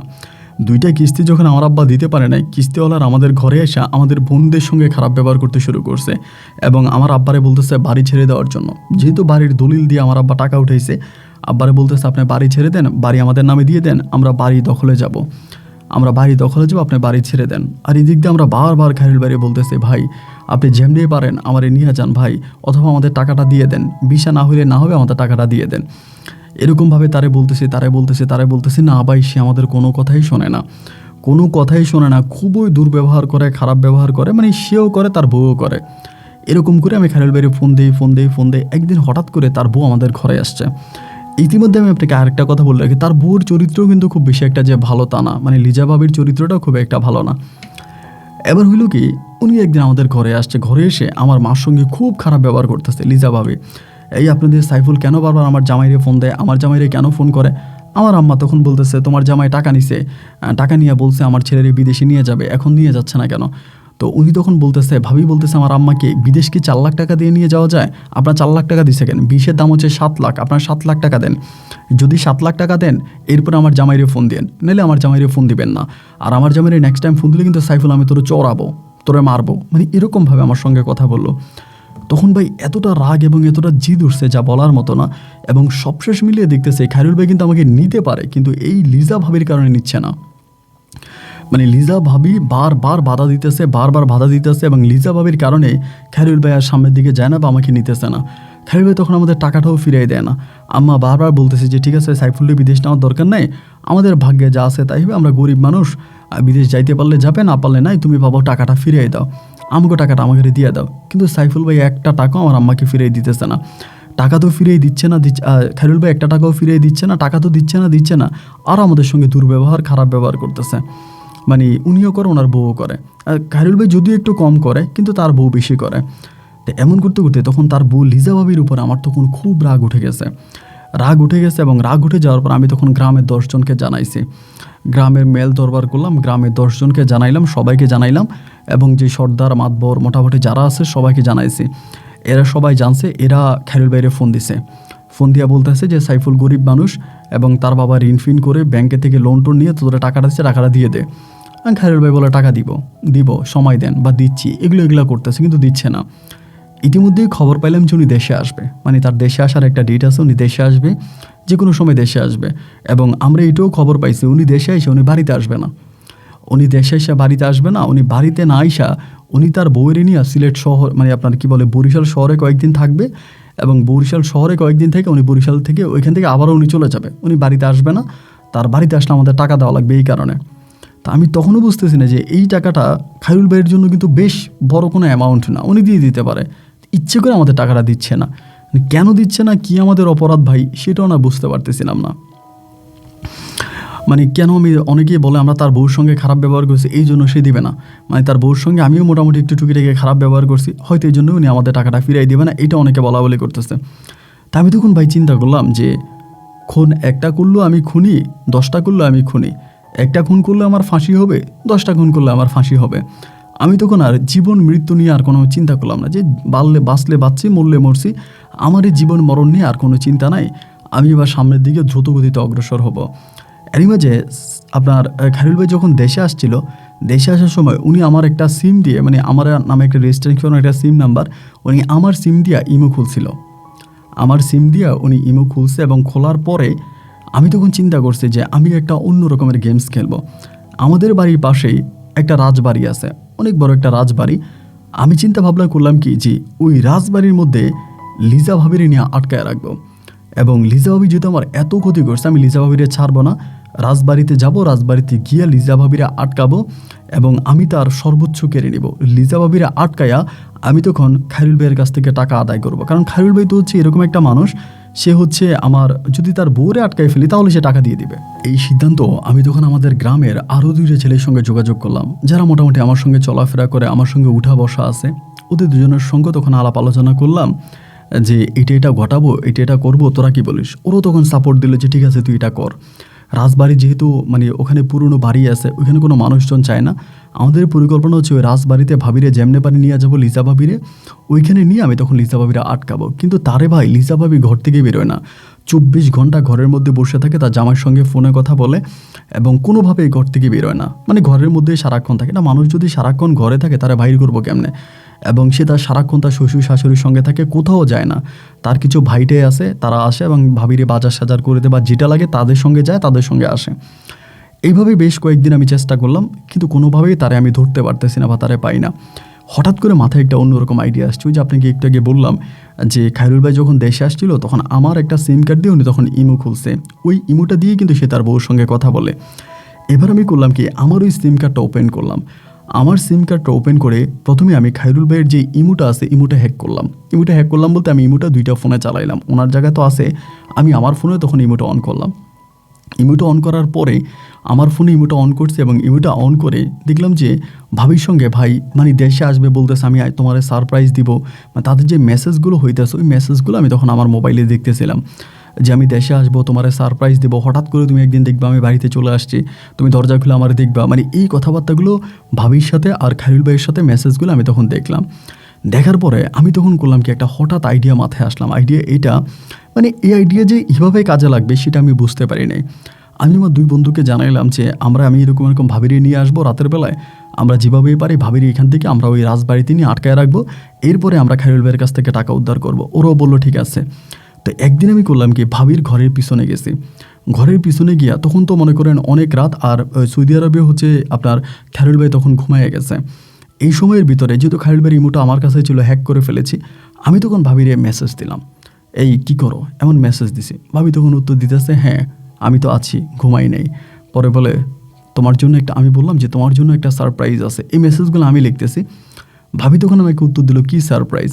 আমি বললাম সারপ্রাইজটা যদি চাও তবে ঘরের দরজা খুলে একটু ঘরের পিছনে আসো। ও বলে মানি কি? আমি বললাম ঘরের দরজা খুলে পিছনে আসলেই তুমি আমাকে দেখতে পাবা। মানে ভাবি বলতেছে কি বলে এগুলো, সত্যি? আমি বললাম হ্যাঁ সত্যি। এইটা বলার পরেই ভাবি তখন করছে কি, আপনার এটা যখন আমি মেসেজ করছি, সে কিন্তু দিনের বেলাও ঘর থেকে বেরোয় না। সে কী করছে, তার ঘরের দরজা খুলে ঠিকই সে হচ্ছে ঘরের পিছনে আসছে, এবং পিছনে আসা মাত্রই আমি তখন তার মুখ চেপে ধরছি। তো আমার দুই বন্ধু কিন্তু আমার সঙ্গে ছিল না, তারা তখন রাজবাড়িতে উপস্থিত। আমি চিন্তা করছি যদি বাহির করতে পারি, মানে বাইর যে করতে পারবো ওটা তো শিওর না, যদি বাহির করতে পারি তাইলে আমি ভাবির এখানে মানে ওইখানে নিয়ে যাব। তো মুখ চাইপা ধরছি, সে ধস্তাধস্তি করতেছে, পাশাপাশি করতেছে, আমি তারা ছাড়তেছি না। এই মুখ চাইপা ধরছি, ধরে চেঁচা মেচা কোনোভাবে নিতেছি, এবং নেওয়ার পরে এই আরও বাড়ির পিছনে মানে আরও জঙ্গলের দিকে নিয়ে গেছি, এবং জঙ্গলার মোটামুটি মিটেল বরাবর নিয়ে যাওয়ার পরে আমি তখন তার আর ধরে রাখতে পারতেছি না, তার মুখটা ছেড়ে দিলে সে চিৎকার দিতেছে। তো এই পাশেই ছিল আপনার, এই জঙ্গলের পাশেই ছিল আপনার মাছের ফিশারি, আর আবার অনেকেই মিলে তারা মাছের ফিশারিতে মাছ পাহারা দিতেছে। এরা 4-5 জন তখন এই ভাবির বা আমার এই ধস্তাধস্তি সাউন্ডগুলো শুনে ফেলেছে। তারা তখন সাউন্ডগুলো শুনে তারা তখন করছি এদিক থেকে উঠে আসছে। আমি কিন্তু ভাবির কাপড় চোপড় মোটামুটি ছিঁড়ে ফেলছি বা অন্যান্য এগুলো সরাই ফেলছি। এগুলোর মধ্যে তারা তখন এগুলা যখন দেখছে যে এরকম একটা মানে ধস্তাধস্তি বা শব্দ পাইছে, তারা তখন বেরিয়ে আসছে ওই মানে ফিশারি পাড় থেকে আইসে, এবং আইসে তারা সবাই মিলে আমার আর ভাবির ওই জায়গায় ধরছে। ধৈর্য তারা দিচ্ছে চিৎকার। তারা চিৎকার দেওয়ার সঙ্গে সঙ্গে আশেপাশে যারা মানুষ আছে বা অন্য যারা মানুষ আছে এবং আমার পরিবারের মানুষটা সহ সবাই তখন দৌড়ে আসছে। তারা দৌড়ে আসতেছে, আর এদিক দিয়া ভাবিরে একটা গাছের সঙ্গে আমার একটা গাছের সঙ্গে ওরা বেঁধে ফেলতেছে। এবং ভাইদা বলতেছে যে ভাবি তো জামা কাপড় অবস্থা ঠিক নেই, বুঝতেই পারেন যেহেতু আমি দস্তাদি করতেছি। এবং তারা তখন বলতেছে আমাকে আর ভাবিকে নাকি তারা এখানে ধরছে। সবার কাছে বলতেছে যে সাইফুল রে এবং এই খায়রুলের বউ লিজারে আমরা ধরছি, এখানে আকাম করা অবস্থায় ধরছে, মানে খারাপ কাজ করা অবস্থায় ধরছে। ভাবি তখন চুপ, মানে ওরা বলতেছে খারাপ কাজ করা অবস্থায় ধরছে, ভাবি তখন চুপ, কোনো কথা বলে না। আমি তখন বলতেছি যে না, আমি কোনো খারাপ কাজ করি নাই, আমি ভাবিরে কিডন্যাপ করার জন্য আসছি, আমি ভাবিরে কিডন্যাপ করবো, আমি এগুলো বলতেছি, ভাবিরে আমি SMS করছি, এটা ওইটা বলতেছি। ওরা কেউ এগুলো বিশ্বাস করে না। তো ইতিমধ্যে ধরেন এই ঘটনার মধ্যে তখন বললো যে ঠিক আছে, ফজরের পর এটার বিচার হবে। আমাদেরকে তখন এই ভাবির উঠানে, মানে আপনার খায়রুল ভাইয়ের যে উঠান আছে, উঠানের মধ্যে তখন আমরা বাইদা রাখছে, ওই জায়গার মধ্যে বাইদা রাখার পরেই সকাল পর্যন্ত বাইদা রাখছে। সকালবেলা তখন আমাদের এলাকার চেয়ারম্যান মেম্বার মোটামুটি যারা আছে সবাই আসছে, পুরো গ্রামে তখন এটা জানাজানি হয়ে গেছে। আমি খায়রুল ভাইয়ের বউর সঙ্গে লিজা ভাবির সঙ্গে ধরা খাইছি। তা আমার যে ভালোবাসার মানুষ রোমা আছে, রোমাও আমার দেখে খুব কান্না করছে, আমার এসে দেখছে এবং দেখি সে খুব কান্না করে গেছে যে কেন আমি এরকম একটা কাজ করলাম। ওরও মনটা অনেক খারাপ হয়ে গেছে, ও কান্নাকাটি করে গেছে। তা আমি মোটামুটি ওরও আর কোনো কিছু বলি নাই। না বলার পরে সকালবেলা তখন তারা সিদ্ধান্ত নিল যে লিজা ভাবির সাথে আমাকে বিয়ে দিয়ে দিবে, মানে লিজা ভাবিরে আমার কাছে বিয়ে দিবে। আমি তখন বলতেছি আমি এই বিয়ে করবো না। তখনই আমাদের এলাকার সর্দার এসে আমার মারতে শুরু করছে, এই বেটা গোপনে প্রবাসী বউর সাথে প্রেম করিস, ধরা খাইছিস, এখন বিয়ে করা লাগবে। আমার দুঃখ হলো ভাই কোন জায়গায়, এই যে লিজা ভাবিরে বলতেছে আমারই বিয়ে করার জন্য, লিজা ভাবি কিন্তু কোনো কিছু বলে না, সে হাওয়া বলে না, নাও বলে না। আমার সে তো না বলবে, বা সে তো বলবে যে না আমি কেন সাইফুলকে বিয়ে করব, বা আমার তো স্বামী আছে, বা সে এটাও বলে না যে আমি যে তারা গোপনে ব্ল্যাকমেল করে তার ঘর থেকে বের করছি, এটাও সে বলে না। সে এটাও বলতেছে না, মানে সে যে কী চাচ্ছে ভাই আমি নিজেও জানি না। সে যে চাও মানে তার যে কী চাওয়া আমি সেটাও বুঝতে পারি না। সে বলতেছে সে কোনো কথা বলে না, সে এখানে বলতেছে যে না আমি এটা, সে চুপ, মানে সে পুরো চুপ আছে। চুপ থাকার পরে তখনই হলো কি, বলে যে ঠিক আছে তাহলে কাজী ডাকেন। এবং কাজী ডেকে সেখানে তখন এই লিজা ভাবিরে দিয়া তখন খায়রুল ভাইরে তখন তালাক দেওয়া হইলো, কাজীর মাধ্যমে মৌখিকভাবে তালাক দেওয়া হইলো এবং লিখিতভাবেও তালাক হলো। তালাক হওয়ার পরেই তখন আমার সঙ্গে এই ভাবির বিয়ে।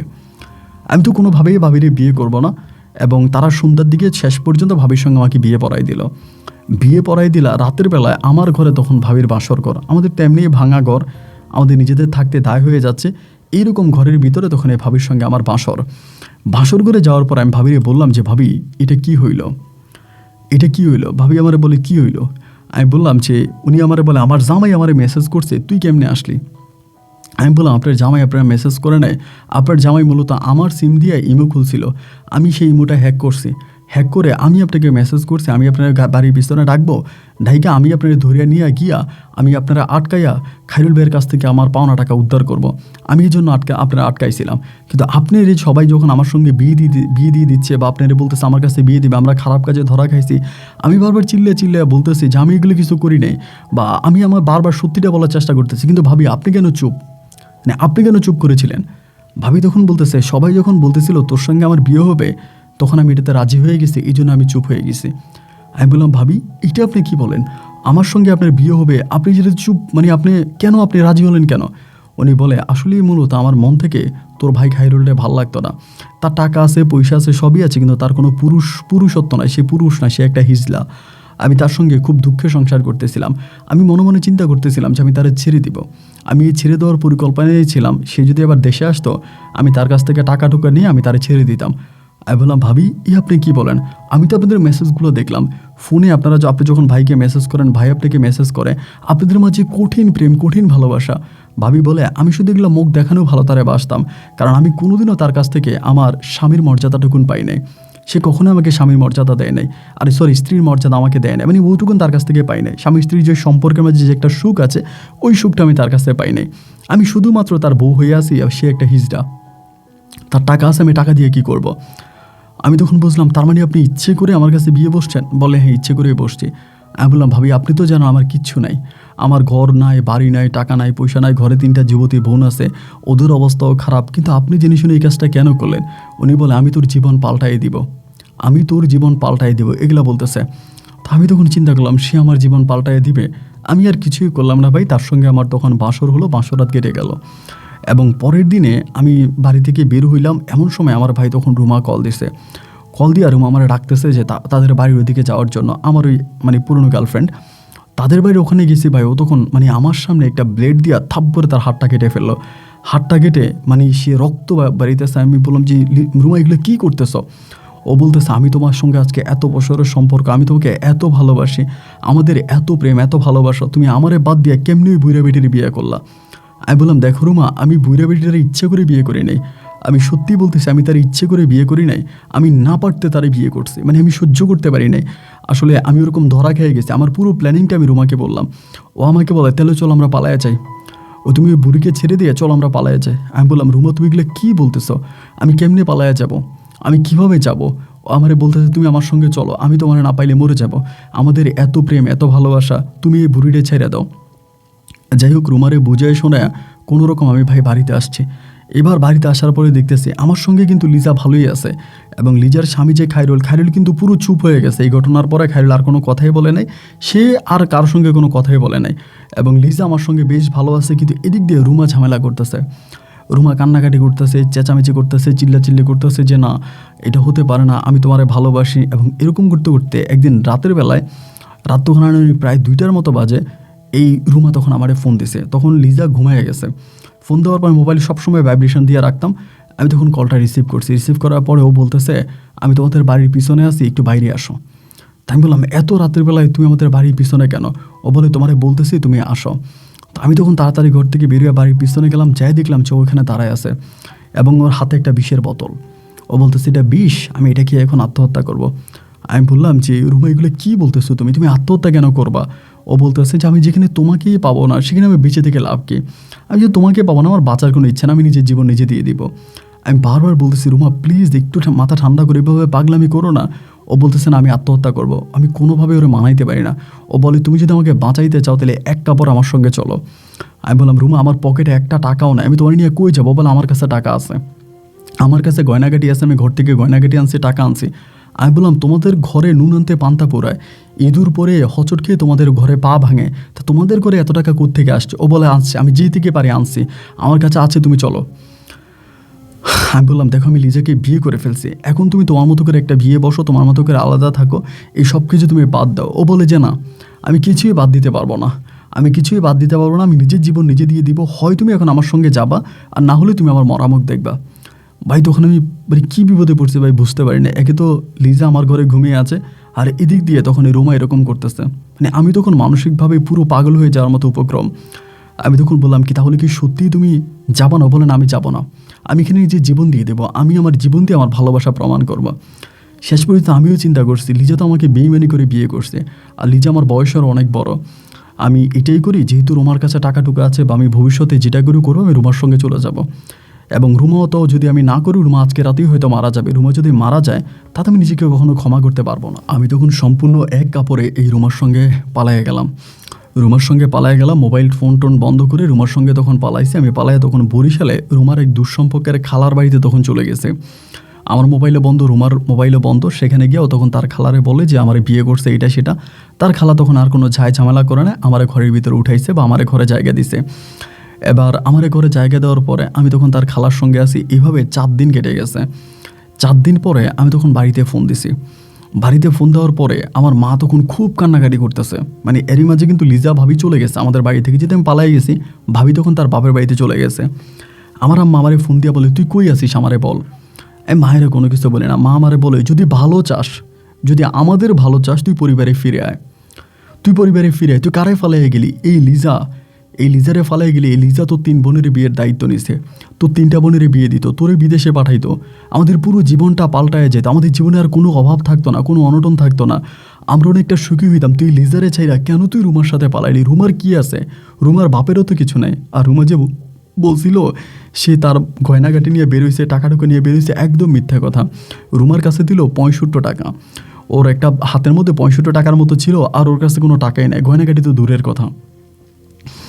আমার আম্মা এদিক দিয়ে আমাকে ফোন দিতে আছে, এখনও ভালো আছে। আমি লিজারে বুঝে শোনে যেমনি পারি লিজারে নিয়ে আসবো, তুই লিজারের কাছে চলে আয়, তুই রুমারে ছাইরা দে। আমার আম্মা বলতেছে আমি যদি লিজারের সাথে সংসার করি তাহলে আমার 3টা বোনের বিয়ে হবে, আমাদের ঘরবাড়ি হবে, লিজা আমার বিদেশে পাঠাবে।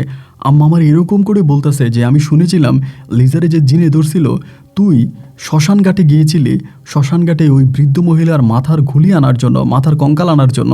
তুই জীবনের এত বড় রিস্ক নিলি আমাদের কথা চিন্তা করে, পরিবারের কথা চিন্তা করে, আর সেই ছেলে কীভাবে তুই রুমার সাথে পালাই গেলি? বাবারে বাবা তুই ফিরে আয়, ও বাবা তুই ফিরে আয়, মা বলতেছে। আমি মায়েরে বলতেছি যে মা আমি কি করব মা, আমি বুঝতে পারতেছি না, মানে পাগল হয়ে গেছিলাম। আর আমি তখন এরপরে আমি 15 দিনের মতো রুমার সঙ্গে ছিলাম, এবং 15 দিন থেকে আমি যেটা দেখলাম যে আসলে আমি রুমার সঙ্গে থাকলে কিছুই পাবো না। হয়তো আগে পরে আমার আমার মানে আমার বোনগুলার জীবনও শেষ, এবং আমার আম্মা তো দিক দিয়ে আমাকে ব্ল্যাকমেল করতে আসে, এবং একটা পর জাম্মা এরকম করে বলতেছে যে মানে যেভাবে রুমা পাগলামি করতো আমি মরে যাবো, এই করবো সেই করবো, আমার আম্মা এখন এগুলো শুরু করছে। তো এই করতে করতে একদিন আমি ওই রুমাদের ওইখানেই, রুমার ওই খালার বাড়ির এদিকে আমার আম্মারে আমি ডাকছি, ডাকে আমার সঙ্গে কথা বলছে। আম্মা তখন আমার নিয়ে যাবে, আমার টানানি করতেছে আমি তোর নিয়ে যাবো। আমি বললাম যে মা দেখো এই বাড়িতে রুমা আছে, আমি রুমার কাছে যাব, তুমি আমার নিও না। মা আমারে একরকম টানাটানি করে আমার কাছ থেকে মোবাইল নিয়ে নিচ্ছে, মোবাইল নিয়ে মা আমার জোর করে বাড়িতে নিয়ে যাবে। ওই গাড়িতে উঠেছে, গাড়িতে উঠে করছে কি একটা জায়গায় গিয়ে স্টেশনে গিয়ে নামছে। নাইমা মা আমারে বলো চল আমি লিজার বাড়িতে যাব। মা তখন প্রচণ্ড লোভে পড়ে গেছে, যেহেতু লিজা বলছে আমার 3 বোনের বিয়ে দিবে, আমাদের ঘরবাড়ি করে দিবে, আমার বিদেশে পাঠিয়ে দিবে। মা তখন লোভে পড়ে গেছে। মা তখন আমার করলো কি আমার নিয়ে পুরো লিজাদের বাড়িতে গেছে। বাড়িতে যাওয়ার পরে লিজার আমার চেহারাই দেখবে না। লিজা বলতেছে আমি আপনার ছেলের কোনো কথাই শুনবো না, আমার বাপ মা আমাকে যেখানে বিয়ে দিবে আমি সেখানেই বিয়ে বসবো।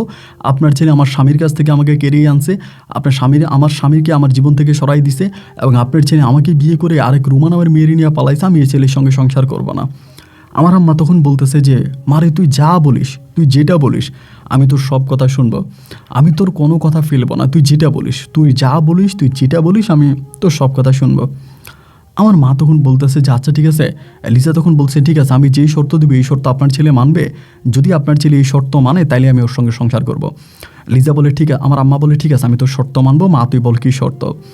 পরে লিজা দরজা খুলছে, খুলে ভিতরে নিছে, ভিতরে নিয়েও করছে কি একটা কোরআন শরীফ এনে আমার মায়ের হাতে দিছে, বলে এই কোরআন শরীফ আপনার ছেলেকে দেন, আপনার ছেলে কোরআন মাথায় নিয়ে বলবে আমার সাথে তার সম্পর্ক হবে, আমি তার বাড়িতে যাব, কিন্তু সে কখনো কোনো দিন রুমার কাছে আর যাইতে পারবে না, রুমার সঙ্গে দেখা করতে পারবে না, রুমার সঙ্গে কখনো কোনো কথাও বলতে পারবে না। যদি আপনার ছেলে এই শর্ত রাজি হয় তাহলে আমি যাব। মা আমার বলে কোরআন মাথায় নেয়। আমি বলি মা তুমি কি বলতে চাচ্ছ? মা বলে কোরআন মাথায় নেয়। আমি মায়ের মুখের দিকে তাকায় তখন উজু করে এসে কোরআন মাথায় নিলাম, নিয়ে বললাম যে ঠিক আছে। আমি পবিত্র আল কোরআন মাথায় নিয়ে বললাম যে আমি আর কখনোই রুমার কাছে যাব না, রুমার সঙ্গে দেখা করব না, এবং আমি রুমার কাছ থেকে দূরে থাকব। এই কথাবার্তা হওয়ার পরেই আমি তখন বাড়িতে চলে আসছি। বাড়িতে আসার পরে এই লিজাকে তখন নিয়ে আসছে। আর রুমার বাবা মা তো কিছুই করতে পারে নাই, এবং আমি যখন বাড়িতে আসছি এর একদিন পরে লিজাও তখন তার খালার বাড়ি থেকে আমাদের বাড়িতে চলে আসছে, মানে ওদের বাড়িতে চলে আসছে, আমাদের বাড়িতেও কিন্তু আসে না, কারণ লিজার সঙ্গে রুমার সঙ্গে আমার কোনো বিয়ে হয় নাই, কিন্তু শুধু আমি ওর সঙ্গে পালাই গেছি, কিন্তু ওর সঙ্গে আমার কোনো বিবাহ হয় নাই। আমার বিবাহ হয়েছে লিজার সঙ্গে, রুমার সঙ্গে না। তো যেহেতু বিয়ে হয় নাই সুতরাং এই রুমার কোনো কিছু করতে পারে নাই, কিন্তু রুমার পরিবার গজবে দিতে আছে যে আল্লাহর গজব তোর ছেলের উপরে পড়বো, তোর ছেলের উপরে এই হইব, তোর ছেলের উপরে সেই হইব, তোর ছেলে আমার মেয়েটার জীবনটা নষ্ট করছে, মানে রুমার পরিবার তখন আমাকে দোষারোপ করতেছে। কিন্তু আমার তো ভাই কোনো দোষ না, আমি তো এটা কাউকে বুঝাইতে পারি না। আমি তখন লিজার সঙ্গে ভালো আছি, লিজা তখন আমার পাসপোর্টটা জমা দিছে এক জায়গায়, আমার ভিসা লাগাই দিব, এবং লিজা তখন আমরা কাতারে পাঠাইব। আমারে কাঁথায় পাঠাইবো। এরই মধ্যে লিজা আমারে ফিরিয়ে নিয়ে আসার পরে আমার বড় বোনটা তখন বিয়ের কথাবার্তা চলতেছে। আমার বড় বোনটারে বিয়ে শাদী দিয়ে দিবে, ছেলে কিছু দাবি আছে, ওই দাবি পূরণ করবে, কইরা আমার বোনটারে বিয়ে দিবে। তো ওই দিন হলো কি আপনার আমার বোনের মানে সব কিছু মোটামুটি ঠিকঠাক হয়েছে, আমার বোনের বিয়ে হবে।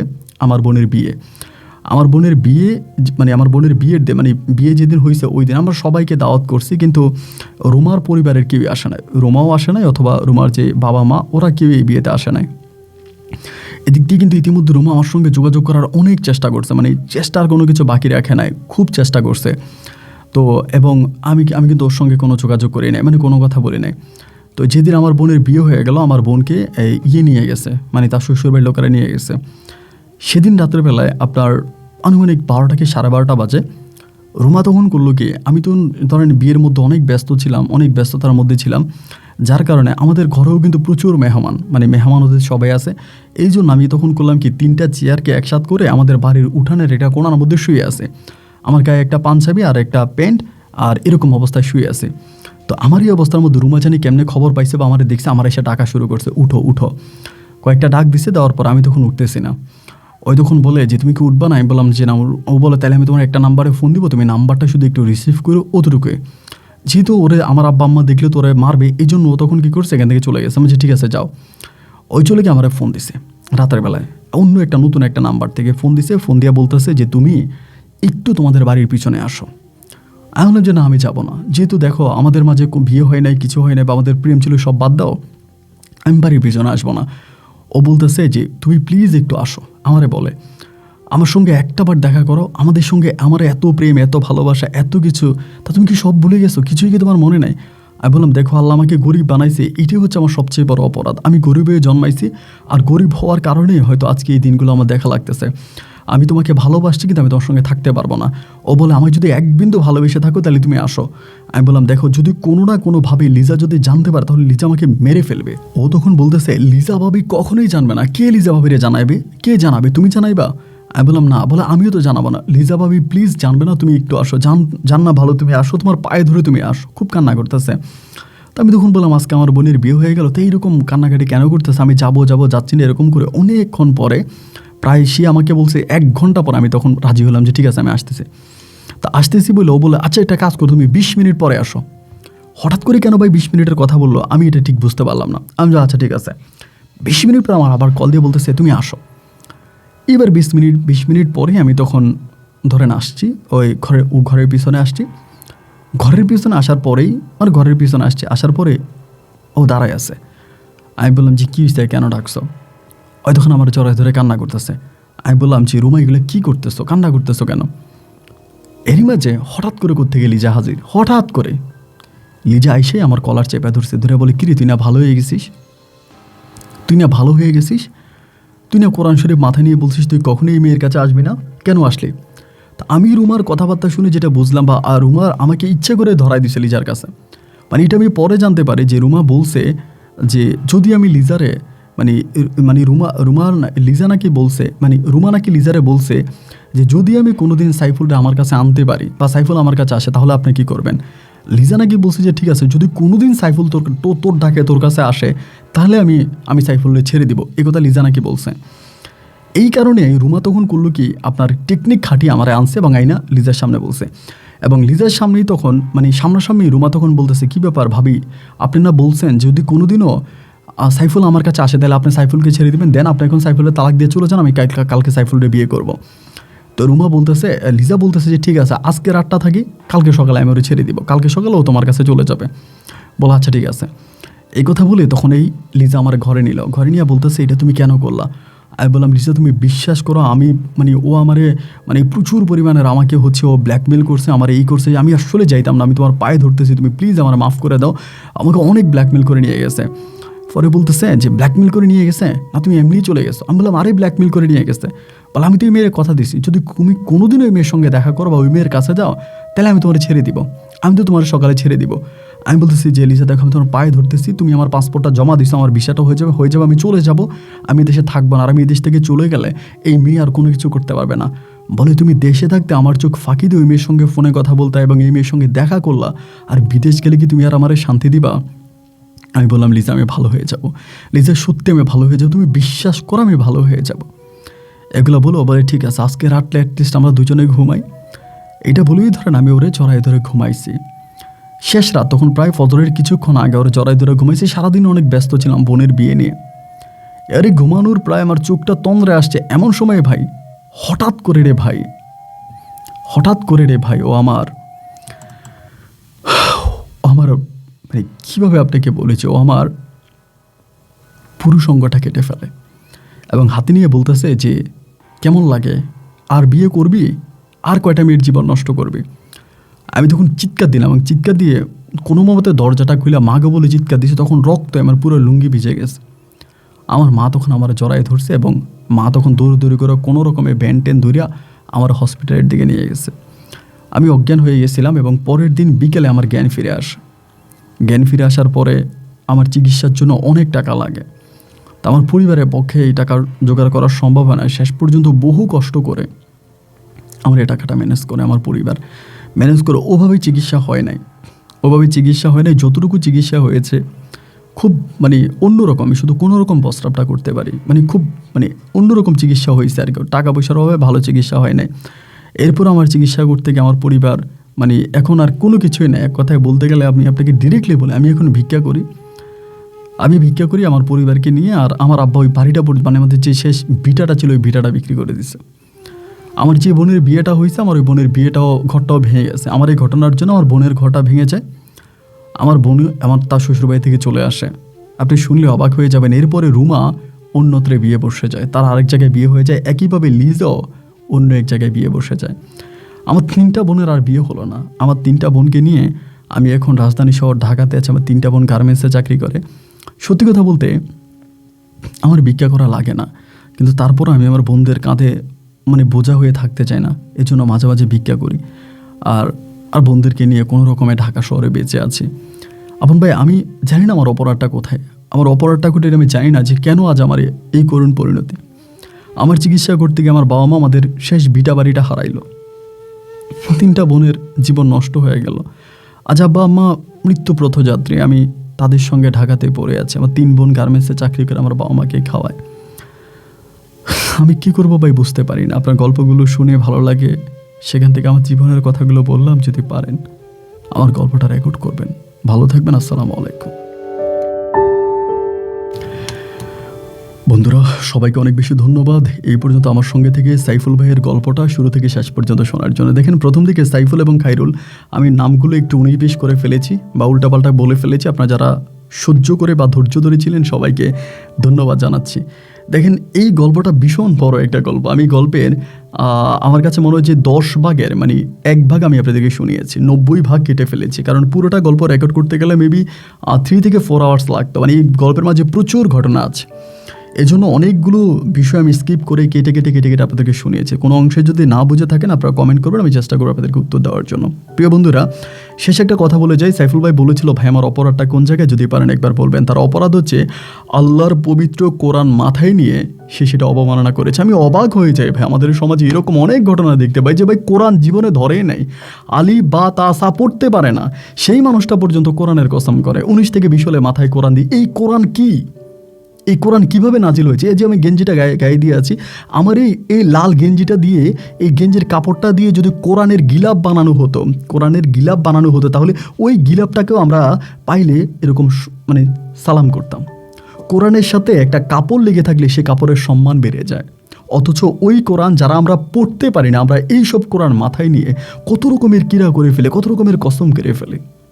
এই যে কসম, আল্লাহ যাতে আমাদেরকে অন্তত মাফ করে দেবে। আমরা যাতে কসম করি, আমরা যারা বারবার কসম করি, আল্লাহর কসম, খোদার কসম, মাটির কসম, কবরের কসম এবং কোরআনের কসম, আমরা যাতে এই কসমগুলো থেকে ফিরে আসতে পারি। এবং তাদের জন্যই আমার আজকের এই গল্পটা বলা বা আপনাদেরকে শোনানো। যদি আপনারা একটুখানি বুঝতে পারেন তবেই আমার গল্প বলা সার্থক, আপনাদের গল্প শোনা সার্থক। আজকে থেকে অবশ্যই কোনো শপথ করাটাকে সাইফুল ভাইয়ের কথা চিন্তা করবেন শতবার। সবাইকে ধন্যবাদ জানিয়ে আজকের মতো এখানেই বিদায়। বন্ধুগণ, আপনাদের সঙ্গে আমার দেখা হবে নতুন দিন নতুন কোনো গল্পে। সে পর্যন্ত সবাই ভালো থাকবেন আর সুস্থ থাকবেন। আল্লাহ হাফেজ এন্ড আসসালামু আলাইকুম।